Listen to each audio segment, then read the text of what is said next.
Base launch trajectory countdown net. Pad is clear. 10, 9, 8. Launch auto sequence 7, has started. 6, 5, 4, 3, 2, 1. Go for launch.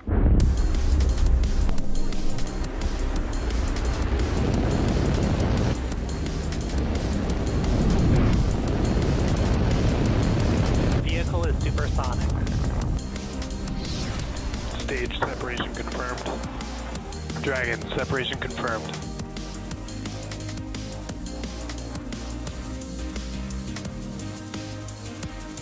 Stage 1 is transonic. Landing legs have deployed. And Falcon 9 has landed. Moins 1 minute.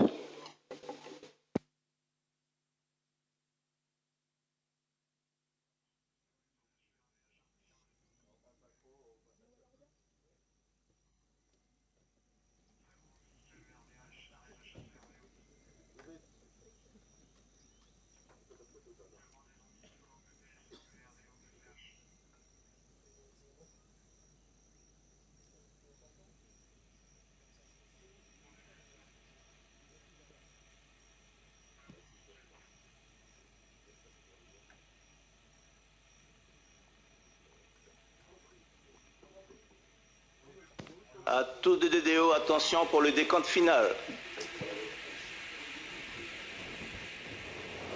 10, 9, 8, 7, 6, 5, 4, 3, 2, unité, top, allumage moteur Vulcain.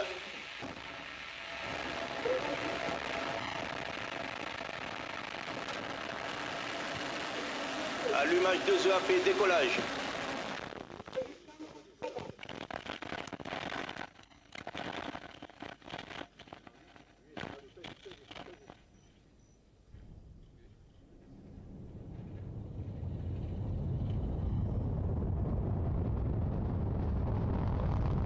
Propulsion nominale.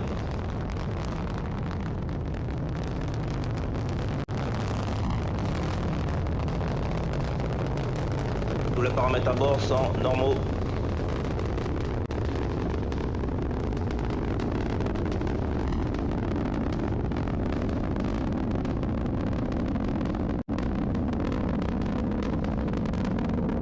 Propulsion nominale.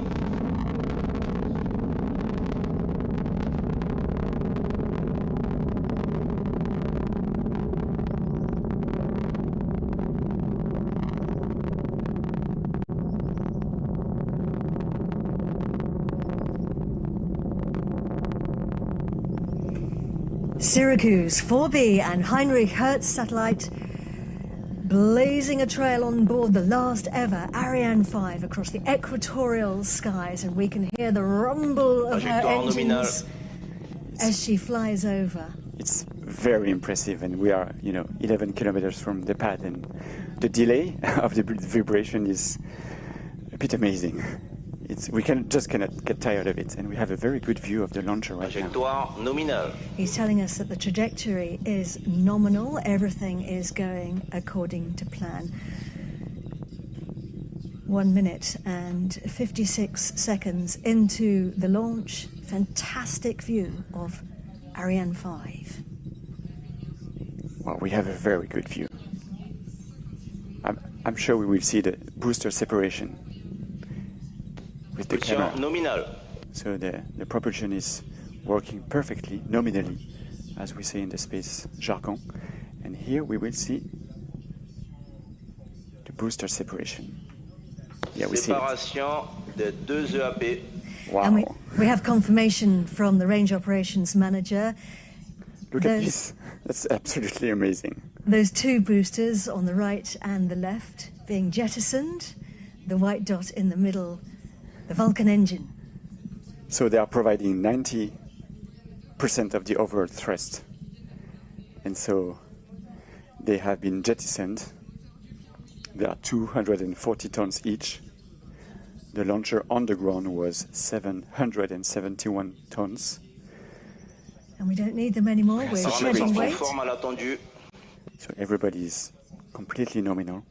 So next step is the separation of the fairing. That's coming up in about 10 seconds. You can see on the top of the screen our trajectory on the left-hand side is the planned route for the vehicle. And separation there of the fairing is what it looks like. Séparation de la coiffe. We have confirmation there of separation of the fairing. So we don't need it anymore, Raphael. Propulsion nominale. Exactly. So we were 117 kilometers above the ground when we separated the fairing, so we crossed the limits of the atmosphere. We are now in space, where the remaining gas is so thin that the friction it generates on the satellite is very negligible. Just to mention also that we switch from real camera to 3D images now, because that's how we can follow the steps of the mission. The fairing was also used to protect the satellites from the noise generated at launch. We obviously need to jettison it correctly to follow the logic of shedding as much weight as fast as possible, because the lighter the craft, the faster it goes, in order to release H2Sat and Syracuse 4B in less than half an hour from now. And that's the name of the game, of course, to lose mass so that we can climb higher into space. And the captain has switched off the seatbelt signs. If you look at our altitude at the top of the screen, 168 kilometers and climbing. So we have crossed what some people think of as the border with space, the Kármán line, which was at 100 kilometers above our planet. And yes, we can see Heinrich Hertz satellite for the first time. You said that they were going to see space the next time they saw the outside world. Well, now Heinrich Hertz can see space. That's the case for the upper passengers. The lower passenger, Syracuse 4B, needs to wait a little longer in order to meet space for the first time. What we see is the black structure. This is the dual launch structure called SILDA. So it's used to accommodate the two satellites under a single fairing. It's a very clever piece of kit because it allows you to attach one satellite at the front, and then it protects the satellite in the lower berth. He's just told us that we have about 3 minutes roughly left on the main stage burn. So thanks to the Vulcan engine, that's the engine of the main stage, we are gaining lots of speed right now. So in less than 2.5 minutes, we will go from 4 to 7 kilometers per second, which is very fast, obviously. And this is a huge structure. It's 30 meters high, filled with approximately 160 tons of cryogenic propellant stored in 2 different compartments, one for liquid oxygen, one for liquid hydrogen. You definitely don't want to touch it because it's extremely cold. It's 100 degrees below zero. And it's incredible when you think that the 2 boosters on the side are burning at phenomenally hot temperatures. So you've got the very cold tank in the middle with the very hot boosters on the side when they are burning. And of course, that's just such a remarkable feat of human engineering, isn't it? 2 extremes side by side. So everything is going perfectly right now. We're flying out across the equator. Our flight path takes us across the Atlantic, across Africa. We'll be heading out towards the Indonesian.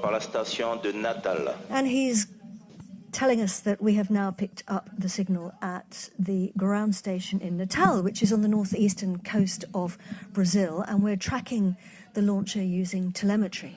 Yeah, so the launcher sends signals back to Earth all along the flight, which are recorded by a network of telemetry stations so that the teams can make sure that the mission is performing nominally.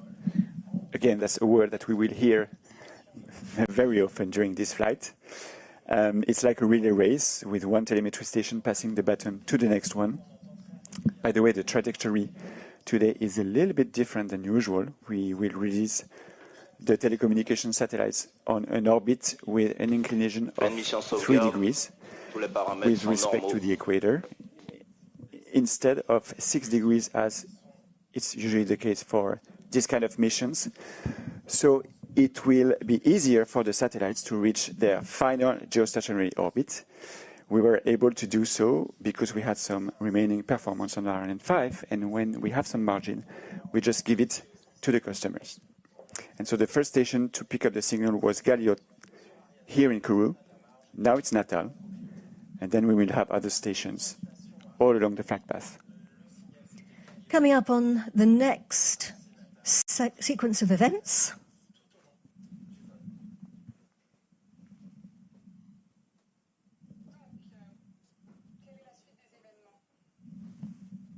Séparation de l'étage principal cryotechnique.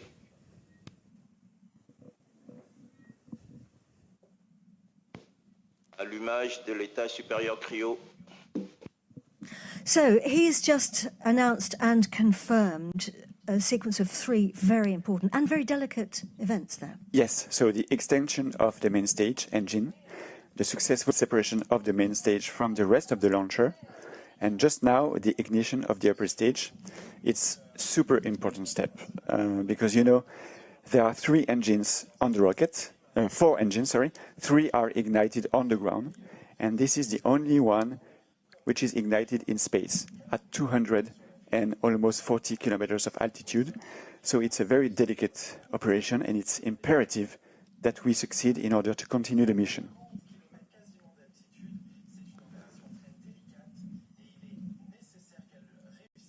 So we were being tracked still by the Galileo tracking station in the CSG. We've really begun the upper stage phase now of the flight, very much the next phase of the journey. The upper stage has taken the wheel. Its engine burns about 16 minutes, and it's a really clever piece of kit. It's got a number of jobs. It's got one particularly very important job, of course. Well, it's to transport the satellites to their transfer orbit where they're going to be released. We need to do this, obviously, in a very precise trajectory, in a very precise way. Good news is everything is going smoothly right now.